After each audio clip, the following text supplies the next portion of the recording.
Текебаев 20 жылдан бери, 25 жылдан бери саясатта интриганы эң мыкты өздөштүргөн, аябай мыкты өздөштүргөн. Сиз бир эле фактын айтып коеюн. Мына Акаевка оппозиция болуп жүрдү. Бирок ал чөнтөк оппозиция болгон да. Туура, Аскар Акаевич өзү ойлоп жасаган да. Жок, Аскар Акаевич жасаган эмес. Анын Текебаевдин иниси 5 килограмм наркотик менен колго түшүп калган.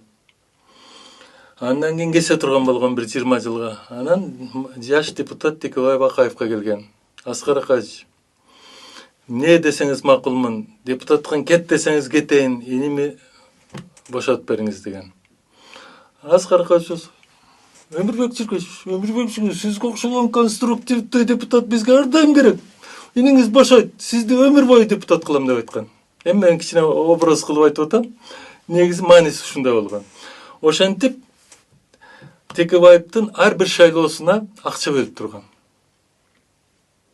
Мына азыр дагы адамдар бар ошол жерде иштеген. Налоговыйдан, госимуществодон жана акчалуу көп министрликтер болот да.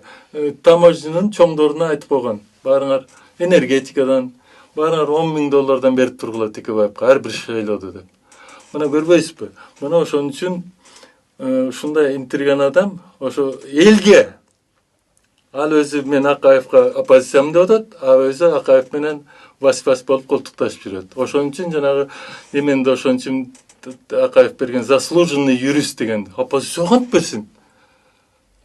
Бербейт эч качан. Анан мына 5-жылкы немеде, революцияда Текебаев катыштыбы? Катышкан жок. Тиги түштүккө отуруп алды келбей. Анткени Акаевка жаман көрүнүп калат, Акаевди аралашып кетсе.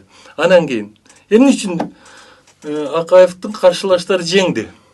Эмне үчүн Текебаев спикер кылып алды? Мыкты интригандыгы жардам берди да. Жок. Акаевдин көрсөтмөсү менен шайланды. Анткени ал шайлоодо бүт депутаттардын көбү Алга Кыргызстандан шайланган. Ошолордун адамдары болчу. Анан айтып койду, тигини шайлагыла. Түштүктүктөрдүн баары макул болот, зато биздин иш болот деп. Анан Текебаевка айткан. Бакиевди кетиресиң. Буюрса сиз деле ошо социалисттик. Ошон үчүн жанагы Бакиев менен жөн жерден эле согушуп дегентип ментип асынып өлдөп ит деп аскер битеткен менен так ошондон чыккан. Ошол эки Өмүрбектикин айтып келсеңиз. Анан Бабанов премьер болуп калбадыбы? Анан кийин бул дагы бир образды айтып берейинби?